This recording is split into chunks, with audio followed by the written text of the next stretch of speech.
know this is a far throw from a hidden paradise. But wherever you are in the world, that's where I belong. But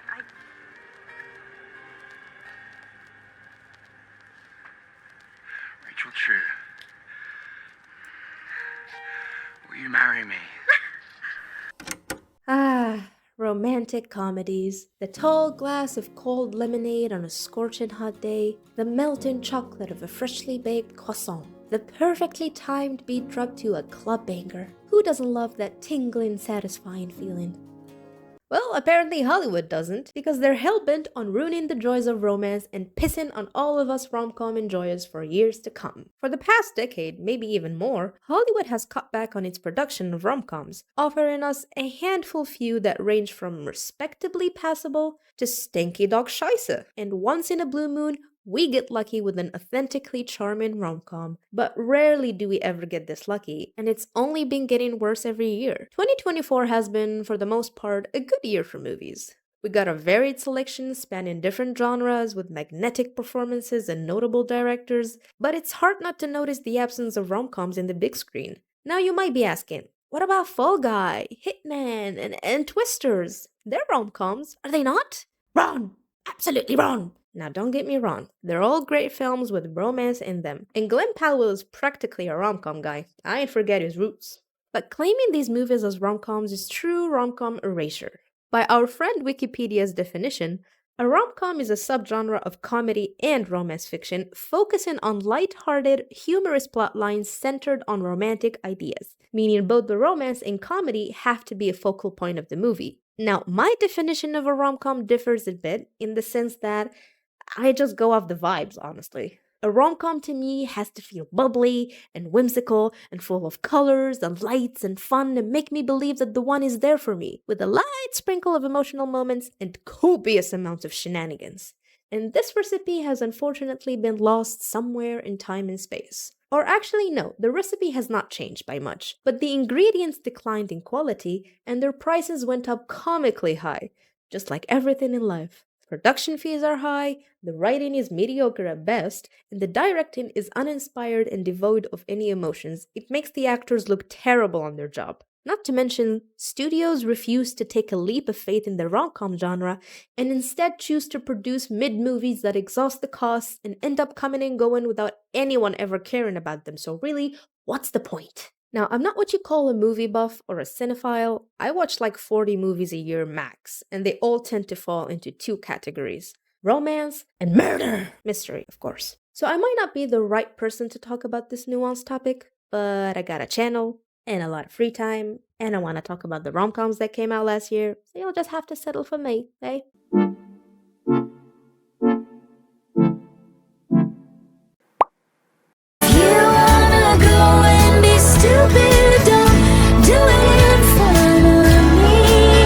This category is for the movies that gave me a boost of confidence to pursue my creative endeavors, because if someone can conjure up these odious piles of banana peels and broadcast them for all the world to see with no shame in their skin and bone, so can I.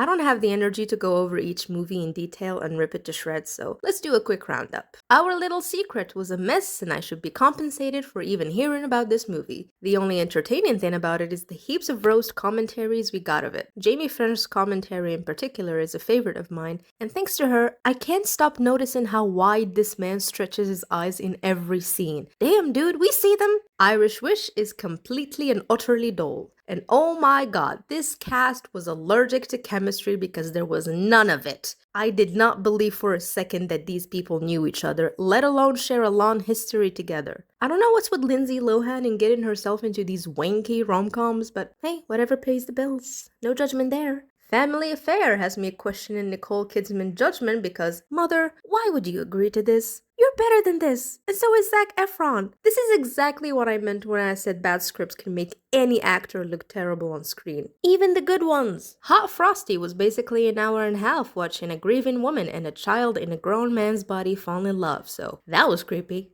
How to Date Billy Walsh was a major letdown that failed to deliver on the humor and the supposed satire it was going for. The only thing I loved about this movie was my girl Charitra, because if anyone deserves to be in a rom-com, it's her. But this movie was so insipid and had no redeeming quality that could have saved it from being a bore fest. Well, on the bright side, my girl got a better deal this year, and I'm excited to see her as Vivi in One Piece live action. And last, we got The Quarterback and Me, produced by Wattpad Studios and starring a TikTok star. Need I say more?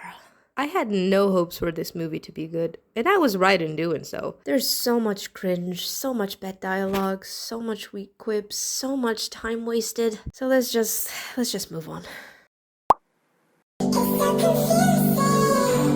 For this category, we have movies that stand a step over the previous one in the sense that I don't consider them great by any metric, but they're not so terrible that I'd rather shave my head with a spoon than rewatch them again. So I'm confused on how to feel about them.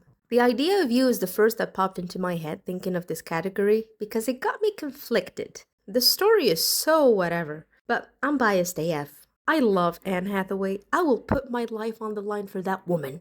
And Nicholas Gasoline is an actor I grew fond of over the years. They're both really great, and I found Annie really convincing in her role. But the overly cheesy plot and the writing, oh god, the writing. Is he a feminist? Because that's important here. Oh yeah, he's a feminist. Why would you break up with a talented, kind feminist? Yeah, let's not do that again. Ever. Up next we have Which Brings Me to You, a movie that is labeled as a rom-com with no crumb of comedy in it. So I'm very confused by Wikipedia's description. But anyway, this movie had a vision that unfortunately did not come to fruition. See, I like the concept, but, and I say this with no ill intentions, Nat Wolff has no presence as an actor. He gives me nothing, and not for the first time. Maybe it's just me, I don't know. I don't want to be too hateful, but yeah. Oh, and Lucy Hale, girl, we need to get you in a better movie to save your filmography, because it's not looking good for you now. And finally, Fly Me to the Moon, another movie that confused me because I really enjoyed it as a movie about the moon landing. But as a rom-com, there was not much build-up for me to care. Sure, their back and forth was fun to watch and the characters were interesting on their own, but together, I didn't see it. Again, maybe that's just me. Besides, I was way too invested in the main story of the movie that I barely cared about the romance plot they had going. And as a rom-com girly, that should tell you something. The movie was fun for what it was and had some solid jokes, so I'm not complaining. You are a legend, right? Creative genius. You're also hot-headed, mercurial, and you can't stick to a budget for shit. Oh, thank you. That wasn't a compliment. It is when you stop listening. Moving on now to... Is somebody gonna match my freak? Is somebody gonna match my freak? This category is for rom-coms that are too niche for general audiences. They're movies made for the hear me out girlies, for all the young girls who watched Beauty and the Beast as kids and were greatly disappointed with Beast's transformation to his human form, for the true weirdos that are not like other girls, because there's something worse. And those movies are Your Monster and Lisa Frankenstein, or Frankenstein, I don't know how you pronounce it. They're both horror rom-coms that gave me exactly what I was looking for. They're silly, fun, with touching vulnerable moments, but they're gory and bloody and unhinged, so they're not rom-coms in the classic sense. Your Monster is really underrated. I don't think I heard anyone talk about it last year. I had to do some digging to find it, but I wouldn't be surprised if it was kept under the spotlight because the industry is trying to blacklist Melissa Barrera for speaking up and not pandering to the Zionist entity that is Hollywood. My respect for her went so high for that, and I will stand with her through thick and thin. This movie is so great. There was perfect build-up in character development, and it made me laugh. I think it's time to take 5, everybody. That's 5. 5! Thank you so much, everyone. That's 10, Don. Ha! Honestly, any movie that can make me laugh is high on my list. As for Lisa Frankenstein, as soon as I saw that Diablo Cody wrote it, I knew I was watching a masterpiece. The movie is also so colorful and vibrant, and the fashion is exquisite. It's also probably the first rom-com where the guy doesn't say a single word throughout the whole movie, and honestly, that's hot. The most attractive thing a man can do is shut the hell up. So this movie got that right.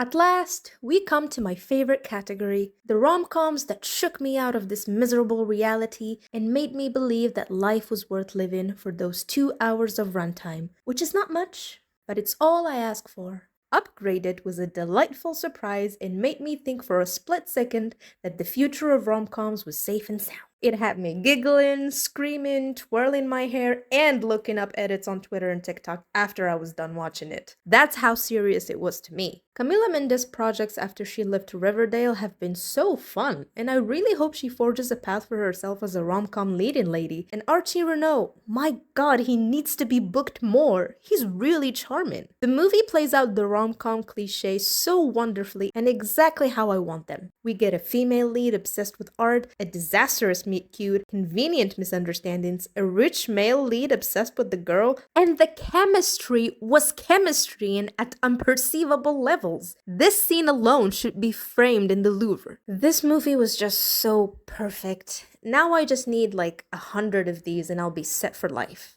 As a fellow woman of color, you are such an inspiration. Oh my god, Renee. She just has an olive complexion. What? She's from Guatemala. Oh, you really need to educate yourself, okay? I'm from Florida. We now come to the final movie of this video, Lovesick Ellie. A movie that you most likely never heard of because it's a Japanese live-action movie adaptation of a manga, and those famously don't always hit the mark. But this one, oh, this one was 10, 10, 10 across the boards. It was so quirky and colorful and delivered the levels of insanity I enjoy watching without bordering on cringy. If you're unfamiliar, Lovesick Ellie tells the story of Eddie, a delusional teenager who posts out-of-pocket fantasies on Twitter about her and the popular guy at her school, Omi. But Omi eventually finds out about her account and, surprise, surprise, he's not actually mad, but rather entertained by her fantasies, and from then on, the two grow closer together. Honestly, this movie wouldn't have worked if it wasn't for the two main actors. Nanoka Hara and Miyase Ryubi carried the hell out of this movie, but specifically Nanoka. She sold the craziness and delusions of her character so well that I couldn't help but stan. I'm now her biggest fan and will be watching the Oshinoko live action just for her. She's that good, you guys. The chemistry was something else entirely. I need these two together again in another project. I don't care how cliche it is, I need it. What a year, huh? So many fumbles, so many existential crises, so many flops, and all I asked for were decent rom-coms. But even that was impossible to achieve apparently. Despite what you've seen from this video, I am very, very easy to please, okay? The only thing I demand is quality. Now, is that so controversial? Is it wrong that I respect the genre so much that I hold it to a high standard? Just like any other movie genre? Hollywood really needs to tap into the gold mine of rom-coms again and stop being cowards. And it's not like actors don't want to do rom-coms anymore. So many rising stars have vocalized their desire to star in a rom-com. Ayo Edebri, Paul Mescal, Margaret Qualley, and Glenn Powell is right there. Just hire him again. And Andrew Garfield. The man needs a break from his blonde-haired girlfriends dying, so why not put him in a rom-com and give him his on-screen happiness? The possibilities are endless, and the demand is there. People yearn for the whimsy and jovial vibes of love, and I think Bridgerton's success is a great example of that. Every season of that show gets more views than its precedent. People are tuning in. People want romantic comedies back on their theaters with a vengeance. They're not a risk like these Hollywood execs think. They're literally the reason my sanity has not been drained into the sewers. Even though my hopes are on the floor, I'm still excited for the rom-coms we'll be getting this year. And pray there'll be more bops than flops. That's all I have for today. Thank you for watching. Bye-bye.